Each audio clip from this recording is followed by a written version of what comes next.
சொல்லிட்டு வரீங்க. நீங்க குறுக்கிட்டீங்க உங்க கருத்தை பதிவிடலாம். அது கூட கேள்வி உள்வாங்கிடுங்க. ஒரு கேள்வியும் கொடுத்துருவேன். அதாவது ரொம்ப சிம்பிள். அதாவது பாராளுமன்றத்தில் நாங்க எல்லாத்துக்கும் தயாரா தான் இருக்கோம்ன்றாங்க பிஜேபி. ஆனா எப்படியாவது இந்த அவையை முடக்கணும். இதுவரை இல்லாத அன்பிரசிடென்டட் வகையில காங்கிரஸ் தான் இதை செய்யுது. இன்னைக்கு முதல்வர் ஐயோ 40% 50% மட்டும் தான் நடக்குது, இது ஜனநாயகத்துக்கு கேலி கூத்துன்னு சொல்றாருன்னா அதுக்கு ஒரு வகையில காரணம் காங்கிரஸ் தான். அவங்க தான் பாதி நேரம் அந்த நாடாளுமன்றத்தை நடக்க விடாம தடுக்கிறாங்க. இன்னைக்கு எல்லாம் செஞ்சுட்டோம்னு சொல்வது அபத்தமா இருக்குன்றதுதான் வாதமா இருக்கு. அதாவது கிட்டத்தட்ட 2014 இருந்து 2024 வரைக்கும் இந்திய நாட்டு பிரதமர் கிட்டத்தட்ட 150க்கு மேற்பட்ட உரைகளை மேற்கொண்டிருக்கிறார். இந்த 150 உரைகள்கிட்ட நேரடியாக எங்களுடைய காங்கிரஸ் கட்சியினரோ இல்ல எதிர்கட்சியினரோ இல்ல எதிர்கட்சியாக இருக்கக்கூடிய எம்பிக்களோ நேரடியாக வைத்த கேள்விக்கு ஒரு முறை கூட சன்சதுடைய டிஜிட்டல் பிளாட்ஃபார்ம்ல இதுக்கான ஆதாரம் எல்லாம் இருக்குது, தேவைன்னா நீங்க நேரடியாக பார்க்க முடியும். கிட்டத்தட்ட 150 உரைகளுக்கு மேல இதுவரைக்கும் நேரடியாக இந்திய நாட்டு பிரதமர் எந்த கேள்விக்கும் பதிலளிக்கவில்லை. அவர் பாட்டுக்கு வந்தாரு, சொற்பொழிவு ஆட்டினாரு, அது பாட்டுக்கு போயிட்டாரு. கடைசியா மணிப்பூர் விவகாரத்தில் கூட இந்திய நாட்டு பிரதமரை நாடாளுமன்றத்தில் அழைக்க எங்களுக்கு தேவைப்பட்டது நம்பிக்கையில்லா தீர்மானம். 2 நிமிடம் மணிப்பூர் மக்களை பத்தி பேசுவதற்கு நாடாளுமன்றத்தில் இந்திய நாட்டு பிரதமரை இந்திய வரலாறு கண்டறியாதவாறு இந்த முறை பேச வந்தாரு. பிரதமர் பேச ஆரம்பிச்சாரு. வரவழைச்ச பிரதமர் பேச தொடங்குவதற்கு அந்த நேரத்திலே வெளிநடப்பு செஞ்சிருச்சு காங்கிரஸ். அப்புறம் அதுல ஒரு பொலிட்டிக்கல் நாங்க கூப்பிட்டு நம்பிக்கையில்லா தீர்மானத்துக்காக விளக்கம் கேட்டா மணிப்பூரை பத்தி பேசுங்கன்னு சொன்னா ஆள் இல்லாத கடையில டீ ஆத்திரமேனு எவ்வளவு நேரம் தான் ஆத்துவாரு? எங்க சுத்தி சுத்தி பேசுறாரு. 45 நிமிஷம் உரை பேசுறாரு. அதுல 4 நிமிடம் தான் உங்களுக்கு மணிப்பூர் குறித்து விவரம் தர முடியுமா? இன்றைக்கும் பதட்டம் இருக்கா இல்லையா? மணிப்பூர் விவகாரம் ஓய்ந்து விட்டதா? அதற்கு பின்பாக எத்தனை முறை இந்திய நாட்டு பிரதமர் அங்க போய் சென்று விட்டார்? 9 முறை அமெரிக்கா சென்றிருக்கிறார், 4 முறை சைனா சென்றிருக்கிறார். ஆனா இங்க இருக்கக்கூடிய அண்டை மாநிலமான மணிப்பூருக்கு போய் பார்க்க முடியவில்லை. இது துயரமான செய்தி. மக்களிடத்துல நீங்க டபுள் இன்ஜின் சர்க்கார்னு ஓட்டு வாங்கிட்டு அங்க இருக்கிற முதலமைச்சரே இதற்கு துணை போயிருக்கிறார் மிகப்பெரிய கருத்துக்கள் எடுத்து வைக்கப்பட்டு மணிப்பூரை தாண்டி ஒரு கேள்வி வைக்கிறேன். இப்ராஹிம் இன்னொரு கேள்வி வைக்கிறேன். ஆனா அம்பேத்கர் பெயரால் பாராளுமன்றம் முடக்கப்படுகிறது. அமித்ஷா சொல்ல வந்தது என்னன்னா, நீங்கள் அம்பேத்கரை எப்படி கையாண்டீர்கள், அவருக்கு உரிய மரியாதை கொடுக்காதது காங்கிரஸ், இன்னைக்கு நீலி கண்ணீர் வடிக்கிறாங்க அந்த விஷயத்துல அப்படின்றது அவருடைய குற்றச்சாட்டு. யாரோட அம்பேத்கர் விஷயத்தில் இன்னைக்கு இது ஒரு பொலிட்டிக்கல் இஷ்யூ ஆக்க பாக்குறாங்க. ஃபர்ஸ்ட் தவறா புரிஞ்சுக்கிட்டாங்க. ரெண்டாவது அவங்க என்ன மரியாதை கொடுத்தாங்க அம்பேத்கருக்கு சட்டமேதைக்கு? நான் தெளிவா சொல்லிட்டு வரேன். முதலில் சட்டசபைக்கான நிர்ணய குழுவில் முதலில் இந்திய நாட்டுடைய நிர்ணய சபைக்கான தலைவராக அம்பேத்கரை நிறுவியது காங்கிரஸ். அது மட்டும் இல்லாமல் முதல் முறையாக சட்டத்துறை அமைச்சராக, தவறான கருத்து குமார் அவர்கள் சொன்னார், நேருதான் பிரதமர் கையெழுத்திட்டால் தான் சட்டத்துறை அமைச்சராக முடியும். அந்த அடிப்படை அண்ணனுக்கு இருக்கும் என்று அந்த அடிப்படை கூற்று அண்ணனுக்கு தெரிந்திருக்கும் என்று நினைக்கிறேன். அதாவது சட்டத்துறை அமைச்சராக்குவதற்கு நேருடைய கையெழுத்து வேண்டும். அதனால் கையெழுத்திட்டு நேரு தான் எங்களுடைய அன்றைக்கு இருந்த பிரதமர் தான், காங்கிரசுடைய பிரதமர் தான் முதலில் அம்பேத்கரை பிரதமர் சட்டத்துறை அமைச்சராக்கினார். இதை தாண்டி 1950 டிசம்பர்ல இந்து கோட் பில் வந்தபோது டிசம்பர் 16ஆம் தேதி, if I am not wrong, December 11ஆம் தேதி கிட்டத்தட்ட 79 கண்டன கூட்டங்களை நடத்தியது ஆர்எஸ்எஸ். அவருடைய உருவ பொம்மையை எரித்தது அம்பேத்கரை தொடர்ந்து இழிவுபடுத்தியது முழுக்க ஆர்எஸ்எஸ் பாஜகவும் தான். இதற்கு பல பின்புலம் காட்டுறேன். இதற்கு தாண்டி இந்து கோட்பில் எல்லாம் விட்டுருங்க. அதற்கு பின்பாக பல முறை அம்பேத்கருடைய ஆர்எஸ்எஸ் அதுக்கான தடை விழுகுது. டிசம்பர் 12ஆம் தேதி என்கிட்ட அதோடைய பேப்பருக்கான அத்தாட்சி கூட இருக்கு. இங்க பாருங்க, இதுதான் அதோடைய பேப்பர். கிட்டத்தட்ட டிசம்பர் மாசம் டிசம்பர் 12ஆம் தேதி 1950 வந்த பேப்பர். இந்த பேப்பர்ல ஆர்எஸ்எஸ் மீது இருக்கக்கூடிய பேன் என்னன்னா, ஆர்எஸ்எஸ் தடை செய்கிறார்கள். ஏனென்றால் அம்பேத்கருடைய அரசியலமைப்பு சட்டத்தையும் இந்திய நாட்டு கொடியையும் ஏத்துக்க முடியாது என்று சொன்னது பழைய பாஜக தரப்பு குற்றச்சாட்டு. என்னன்னா, நீங்க ஆர்எஸ்எஸ் சொல்றீங்க, எமர்ஜென்சியே காங்கிரஸ் தானே கொண்டு வந்தாங்க. அப்போ யார் இத பத்தி பேசுவதுன்னு ஒரு குற்றச்சாட்டு. இந்திரா காந்தி அம்மையார் அவர்கள் மன்னிப்பு கேட்டார், பகிரங்கமாக மன்னிப்பு கேட்டார். இன்றைக்கு அம்பேத்கர் அவர்கள் முழுக்க சட்ட நாடாளுமன்றத்துல முழுக்க பேசிவிட்டு பாருங்க, திரித்து பேசிவிட்டோம் என்று கதை கொடுக்கிறார். ஏஐ விட்டு பண்ணோம். நான் சொல்றேன், பார்லிமெண்ட்ல பேசின 344வது பேஜ்ல கரெக்டா மணி 7:45 பேசுகிறார். அவை குறிப்பில் இருக்கிறது Ambedkar. if you take the name of God so much, Right. you will get heaven from seven lives. தனி தலைப்புல நம்ம நிறைய பேசிட்டோம். நான் கேள்வி உள்ள வாங்கில ஒரு நிமிஷம் இருங்க. நான் கேக்குற கேள்வி என்னன்னா, ஒரு அவை குறிப்பில் ஏற்பட்ட விஷயத்தையே நீங்க ஏஐ மூலியமாக திரித்து விட்டோம் என்று பகிரங்கமாக உள்துறை அமைச்சர் அவர்கள் மன்னிப்பு கேட்காத விதமாக அவை குறிப்பில் இருக்கல நீங்க இந்த பொய் பேசுறீங்கன்னா, வரலாறுல நீங்க என்ன பொய் பேச மாட்டீங்க?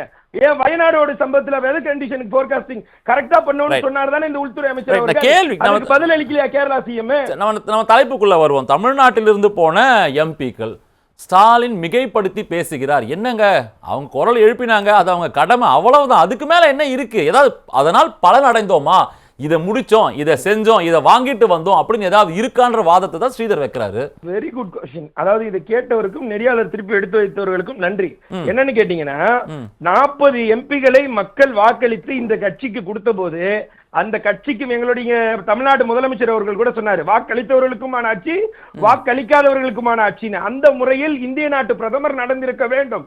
அப்படி நடந்திருந்தால் இந்த பிரச்சனை ஏற்பட்டிருக்காது. ஏங்க நீங்க வயநாடுல நிலச்சரிவு ஏற்பட்ட போது அங்க அனுப்பின ஹெலிகாப்டருக்கு 158 கோடி ரூபாய் வரி விதிக்கிறீங்கன்னா எவ்வளவு பெரிய ஓரவஞ்சனையாக நீங்கள் ஒவ்வொரு அண்டை மாநிலங்களும் நீங்கள் ஆளாத மாநிலங்களையும் பாக்குறீங்க. எப்படிப்பட்ட துயரத்தில் மக்கள் இருக்கிறாங்க. நீங்க வந்து அங்க சேதாரத்துக்கான நிதியும் கொடுக்கல, நிவாரண நிதியும் கொடுக்கல, மாறாக நிவாரண நிதியிலிருந்து கழிக்கிறீர்கள், பணத்தை கைப்பறிக்கிறீர்கள். நாங்க கேட்கிற கைப்பறித்தலை விட கையாடுதலை விட இதை விட கொடுமையான ஒரு விஷயம் இருக்க முடியுமா? வெள்ளக்காரன் கூட இதெல்லாம் செய்ய பயப்பட்டாங்க. இது இந்திய நாட்டு மக்கள் மீது செய்ய துணிகிறது பாஜக அரசு. இதுதானே நாங்க நீ கேள்வி கேட்கிறோம். என்னோட கேள்விக்கான பதில் வந்துரும். நம்ம நீங்க பாஜக அரசு அது நான் புரிஞ்சுக்கிறேன். ஆனா கேள்வி என்னன்னா, முதல்வர் கூறுவது மிகைப்படுத்தல், தமிழக எம்பிக்களின் செயல்பாடு திருப்திகரமாக இல்லை. இதுதான் வந்து அதிமுக பாஜக குற்றச்சாட்டு. இன்னைக்கு இல்ல, இன்னொரு 3 வருடம் பாஜக ஆளும் வரை திருப்திகரமாக இருக்காது. கடந்த 10 ஆண்டுகளிலும் திருப்திகரமாக இருக்காது. காரணம், தமிழ்நாடை பொறுத்தளவுக்கு வரலாற்றில் எல்லா இடங்களிலுமே தொடர்ந்து பாஜக வஞ்சித்து தான் வருகிறது. அதுல எந்த மாற்று கருத்தும் இல்லை. எந்த நிவாரண நிதியை இவங்க ஒழுங்கா கொடுத்துட்டாங்க? எந்த ஒரு மக்களுக்கான எந்த எங்களுடைய சோகங்கள்ல இவர்கள் பங்கேற்றிருக்கிறாங்க? எங்க ஒரு ட்வீட் போட்டிருக்கிறாங்களா? எங்களுடைய பெண்கள் எல்லாம் கற்பழிக்கப்பட்ட போது புதுச்சேரியில பெண்கள் சிறுமி கற்பழிக்கப்பட்டாங்களே, அப்போ ஒரு ட்வீட் போட்டாரா இந்திய நாட்டு பிரதமர்? இதே குஜராத்ல அங்க புயல் நடக்கும்போது உடனே நேரடியா போய் 1000 கோடி கொடுக்கிறது, 2000 கோடி கொடுக்கிறது. ஏன் இங்க இருக்கிற ஆந்திர பிரதேஷ் கேட்காத நிதிகளை அதிகப்படியான இந்த பட்ஜெட்ல நிதி ஒதுக்கீடா எந்த மாநிலங்களுக்கு இருந்துச்சு? இவர்களுடைய கூட்டணி கட்சியாக இருக்கிற 2 கால்களான பீகார் மற்றும் ஆந்திர பிரதேசுக்கு தான் இருந்துச்சு. இப்ப நாங்க என்ன கேட்கிறோம்? 40 எம்பிக்களை எங்கள் மக்கள், தமிழக மக்கள் வாக்களித்து நாடாளுமன்றத்துக்கு அனுப்பி இருக்கிறார்கள். மக்கள் அனுப்பி இருக்கிறார்கள் என்று பார்த்து அவர்களுக்கான நலத்திட்டங்களை வழங்குவதுதான் ஒரு நாடாளுமன்ற அரசு, ஒரு மத்திய அரசுக்கான ஆட்சி. ஆனா நீங்க எப்படி ஆட்சி நடத்துறீங்க? ஓர வஞ்சனையோடு இவங்க ஓட்டு போட்டவங்களை தான். அன்புமணி அவர்கள் கூட அன்னைக்கு சொன்னாரு, நீங்க என்ன ஓட்டா போட்டீங்க, உங்களுக்கு தர்றதுக்கு. அது உண்மைதான், அவர் எடுத்து வைத்த கருத்து உண்மை. பாஜக எந்த விதமாக தமிழகத்தை பார்க்கிறது என்பதை அவர் எடுத்து வைக்கிறார். ரொம்ப சுருக்கமா, ஏன்னா நான் ஸ்ரீதர்ட்ட போன ரொம்ப நேரமா வெயிட் பண்ணிட்டேன். அதாவது அவர் சொல்றாரு, இதுக்கான ஒரு வரைமுறைகள் இருக்குது, இந்த வரிகள் எல்லாத்தையும் எல்லாமே சட்டத்துக்கு உட்பட்டு அப்படின்றாரு. சட்டத்துக்கு உட்பட்டு நான் என்ன கேட்கிறேன், 2 மாநிலங்களுக்கு மட்டும் அதிகப்படியான நிதிகளை ஒதுக்குறது உங்க சட்டத்துக்கு முரண்பட்டதா?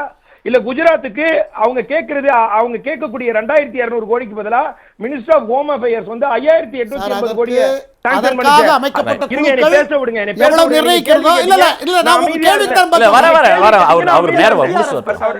அதாவது நான் கேட்கிற கேள்வி என்பது என்டிஆர்எஃப்ங்கற ஒரு ஃபார்மே கிடையாது சார். எல்லாரும் பேசுறீங்க. என்டிஆர்எஃப் ஃபண்டே கிடையாது. என்டிஆர் முடிச்சிட்டோம். இப்ராஹிம் சுருக்கமா, ரொம்ப சுருக்கமா வினாடிகள்ல முடிச்சிட்டீங்கன்னா நான் ஸ்ரீதர்ட்ட போயிடுறேன். நாங்க என்ன கேக்குறோம், உங்களுடைய நீங்கள் ஆளுகின்ற மாநிலத்தில் ஏதாவது ஒரு வெள்ளமோ ஒரு தேசிய பேரிடர் வந்தாலோ அதை நேரடியாக தேசிய பேரிடராக கருதுகிறீர்கள். அவங்க கேட்கிற தொகையை விட அதிகமாக தருகிறீர்கள். இதுக்கு மிகப்பெரிய எடுத்துக்காட்டு குஜராத், ஆந்திரா போன்ற மாநிலங்கள் இருக்கு. கிட்டத்தட்ட 14 மாநிலங்களுக்கு இவர்கள் 5800 கோடி ரூபாய் தராங்க. இப்ப ரீசெண்டா 2024 கூட அறிவிச்சிருக்கிறாங்க. ஆனா நாங்க என்ன கேட்கிறோம், எங்களிடம் மத்திய குழு வந்து ஆராய்ச்சி செய்து 30,000 கோடிக்கு மேல இங்க வந்து சேதம் ஏற்பட்டிருக்குதுன்னு சொல்லி 6000 கோடி எங்களுடைய இந்திய நாட்டு எங்களுடைய தமிழக முதலமைச்சர் கேட்ட போது நீங்கள் என்ன கொடுத்தீங்க?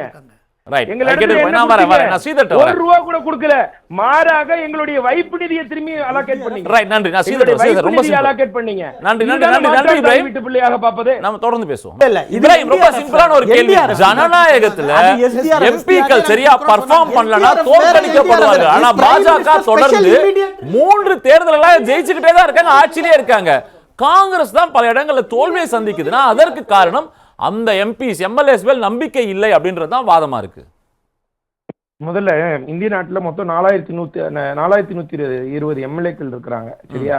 இதுல 2700 எம்எல்ஏக்கள் வந்து பாஜகவிடம் இருக்கிறாங்க. மீதி இருக்கக்கூடிய எம்எல்ஏக்கள் எல்லாம் இந்தியா கூட்டணியில் இருக்கிறாங்க. நாங்க கேட்கக்கூடிய கேள்வி என்பது, கடைசியாக அந்த ஜார்ஜ் சோரஸ் மீது ஒரு இந்த சம்பவம் வந்து இது நீங்க கேட்ட கேள்விக்கும் இதுக்கும் மிகப்பெரிய அத்தாட்சியா வரும்.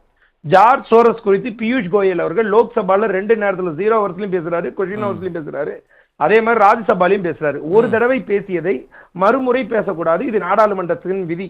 ஜோதிமணி அவர்கள் நேரடியாக, எங்களுடைய எம்பி அக்கா ஜோதிமணி அவர்கள் நேரடியாக இந்த ஜார்ஜ் சோரஸுடைய விஷயம் குறித்து ஒரு முறை பேசினதை நேரடியாக 0 ஹவர்ஸ்ல இருந்து இந்த லோக்சபா ஸ்பீக்கர் ஹானரபிள் ஓம் பிர்லா அவர்கள் அதை நீக்கி விடுகிறார். ஒரு முறை நாங்கள் பதிலளித்தால் அதை நீங்க நீக்கிறீங்க, 2 முறை பதிலளிக்கிறாங்க பியூஷ் கோயல் அவர்கள். அமைச்சர் என்று பாராமல் பாஜகவினர் என்று தெரிந்து கொண்டு ஓம் பிர்லா அவர்களே ஒருதலைபட்சமாக செயல்படுகிறார். இது அவை குறிப்பில் இருக்கு. இப்ப நான் என்ன கேட்கிறேன், ராஜ்யசபாக்கு ஒரு நிதி, லோக்சபாக்கு ஒரு நிதி, இது ரெண்டும் பாஜகவிற்கு ஒரு எம்எல்ஏ எம்பிக்கள் என்றால் ஒரு நிதி. இதுதான் இங்க நடைபெற்றது. இப்ராஹிம் அவங்க சொல்ற வாதம் என்னன்னா, நீங்க இதெல்லாம் பேசலாம், ஆனா பாராளுமன்றம் நடத்த விட்டுட்டு பேசுங்கன்றாங்க. இல்ல ஒரு நிமிஷம் இருங்க, அதுதான் நான் சொல்றேன். எங்களுடைய குரல், எங்களுடைய மக்களுக்கு தேவைப்படுகிற குரலை நாங்கள் எடுத்து வைக்கும் போது எங்கள் குரல் நசுக்கப்படுகிறது. மைக்க ஆஃப் பண்றீங்க, எங்களோட பேச்சு அவை குறிப்புல இருந்து எடுக்கிறீங்க. இந்திய வரலாறு கண்டிராத எங்களுடைய எம்பி சசிகாந்த் செந்தில் அவர்கள் சொல்றாரு, ஆளுங்கட்சியினர் வெளிநடப்பு செஞ்சுட்டு போறாங்கன்னு. இது இதுவரைக்கும் இந்திய வரலாற்றிலே கிடையாது.